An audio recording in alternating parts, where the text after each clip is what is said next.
អូនលែងនៅក្បែរដូចមុនទៀតហើយ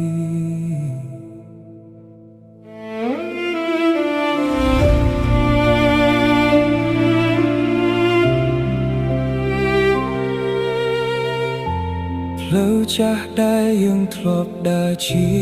មួយគ្នា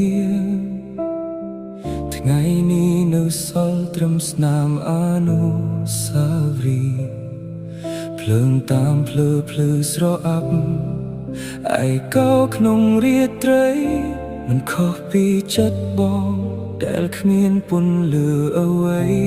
សោះឡើយរូបថតចាស់នៅលើតូបងអង្គុយមើលរាល់យប់ទឹកភ្នែកហូរមិនឈប់ពេលសួរខ្លួនឯងដងមកកាលហេតុអ្វីស្នេហ៍យើងដែលធ្លាប់ស្ម័គ្រស្មោះត្រឹមមកបញ្ចប់ត្រឹមភាពឈឺចាប់បែបនេះខ្យល់ត្រជាក់បកកាន់តែដកជាប់ក្នុងចិត្តរំលឹកដល់រឿងរ៉ាវដែលបាត់បងទៅឆ្ងាយបងនៅទីនេះក្នុងបន្ទប់ដែលស្ងាត់ជ្រងំស្ដាប់សំឡេងទឹកភ្លៀងជំនួសពាក្យវាចា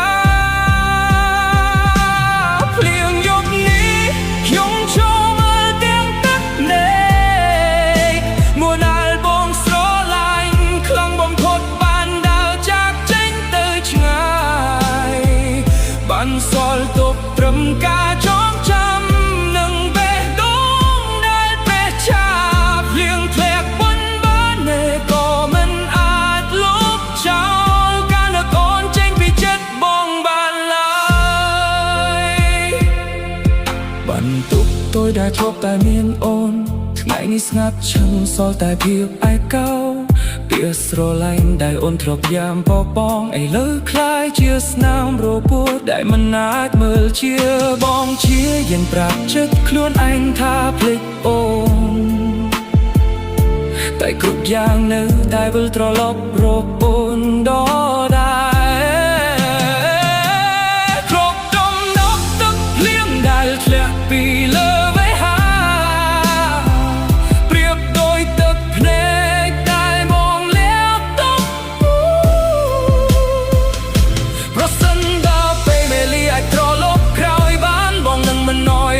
ចេញពីជីវិតបងឡើយតែពេលនេះវាហួសពេលទៅហើយសល់តែភាពស្ងប់ស្ងាត់និងសំឡេងភ្លៀងដែលកំពុងបោកបោកភ្លៀងយប់នេះមានតែខ្ញុំអង្គុយយកការឈឺចាប់អ្នកឯងសំឡេងភ្លៀងនៅតែធ្លាក់ខ្លាំងដូចបេះដូងបងដែលកំពុងរហែកបើថ្ងៃណាអូនបានលើកជុំរៀងមួយនេះ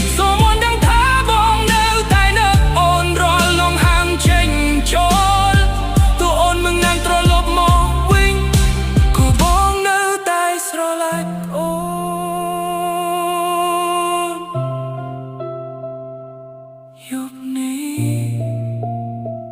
សល់តែភ្លៀងនឹងភាពឯកោរព